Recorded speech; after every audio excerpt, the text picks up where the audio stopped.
Hello, Shashikala किचनमध्ये आपलं स्वागत आहे. मी आज तोंडलीची भाजी दाखवणार आहे तुम्हाला. मी तोंडली अशी कापून घेतलेली आहे, धुवून स्वच्छ पुसून त्याचे एका तोंडलीचे 4 भाग केलेले आहेत. अशी मी कापूनच घेतलेली आहे ही अशी. तिला मी आता गॅस पेटवते आणि आपल्याला पहिली ही अशी तेलामध्ये थोडी भाजून घ्यायची. थोडंसं डाग पडेपर्यंत आपल्याला भाजून घ्यायचे. त्याला लागणारं साहित्य बघा, 2 कांदे घेतलेत, शेंगदाण्याचा कूट, मीठ, हळद आणि मसाला आणि वरून कोथिंबीर टाकायची. त्याला असं खूप असं साहित्य काहीच नाही. पण भेंडीला कसं आपलं तोंडलीला कसं खूप चिकट असतं, म्हणजे चीक असतो तिला, म्हणून आपण थोडीशी पहिल्यांदा भाजून घ्यायची, तरच ती अशी सडसडीत सुटसुटीत होते. आता मी तेल नाही घातलंय, मी तेलाचीच कढई होती पण मी त्यातच टाकलेलं आहे. चमचा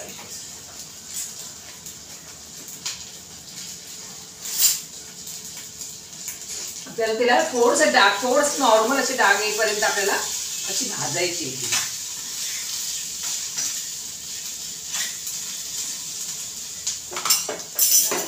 काम झालं आपल्याला तोपर्यंत आपल्याला मी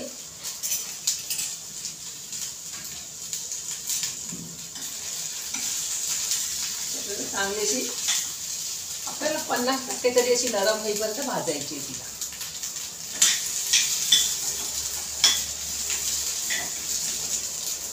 चांगली भाजायची, कारण तिचा तो चिकटपणा, आतमध्ये चीक असतो, काय असतं तर तो निघून गेला पाहिजे, तरच ती भाजी चांगली होते. तिला अजिबात पाणी लावायचं नाही.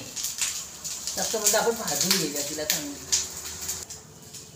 आपल्याला इकडे ही भाजेपर्यंत अशी थोडीशी तिला असा कलर येऊपर्यंत आपल्या इकडे आपण त्या भाजीला फोडणी घालूया. मी 2 कढया ठेवल्यामध्ये, ह्या कढईमध्ये आपल्याला ते घालायचे. मी आता एक चमचा आपल्याला ह्याच्याप्रमाणे तेल घालायचं, कारण कांदे जास्त आहेत. लागलं तर परत घालू.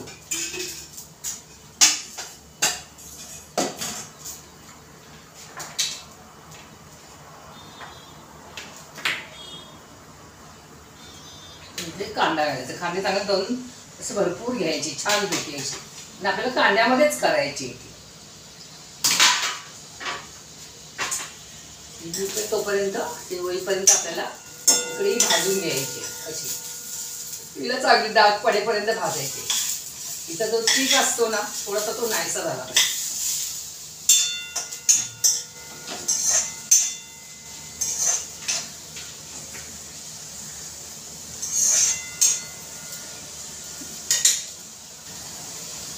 मोठ्या गॅसवर मी कांदा भाजते. म्हणजे आपल्या इकडे या कढईमध्ये आपली तोंडली भाजतायत.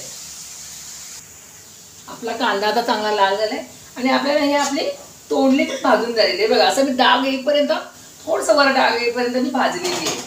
आपल्याला आता त्याच्यात मसाले टाकायचे. मसाले म्हणजे जास्त काही नाही. मी हळद टाकले, लाल तिखट, माझा हा मालवणी मसाला मिक्स आहे, मी दुसरं काहीच वापरत नाही. आपल्याला हा थोडं तिखट आहे, आपल्याला चवीपुरतं थोडं कमीच टाकायचंय. आता मी गॅस कमी करते. मोठा गॅस करून तोंडली कांदा भाजून घेतला होता.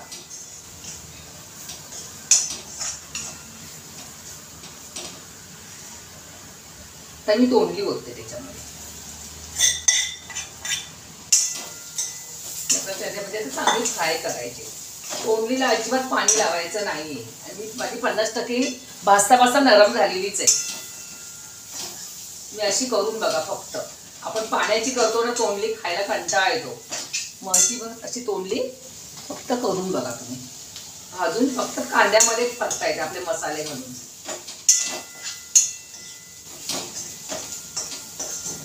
त्याच्यावरून चवीनुसार मीठ टाकते. आणि भाजी कमी होते म्हणून मीठ अगदी बेताचाच टाकायचा. थोडी त्याला आता आपल्याला वाफ काढायची, अगदी शिजली पाहिजे ना. आता झाकण घेऊन थोडीशी त्याला वाफ काढते, अगदी 3-4 मिनिटं. आपण परत बघूया. ही बघा, मी आता वाफेवर 5 ते 7 मिनिटं इकडे भाजीला ठेवली होती, अगदी पाणी न लावता. हा, ही बघा एवढी छान झाली ना, एकदम सुटसुटीत चढचढीत भाजी झालेली आहे. आता मी वरून हे बघा आपली चांगली शिजली पण आहे. आता मी वरून थोडंसं शेंगदाण्याचं कूट टाकते.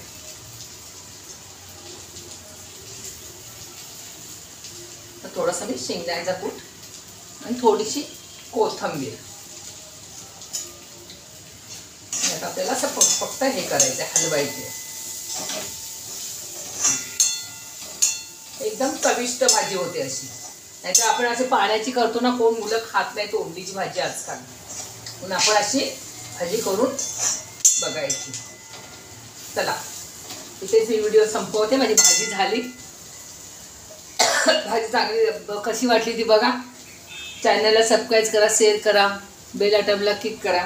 काय कमेंट असेल तर सांगा. चला हे बघा अशी भाजी झालेली.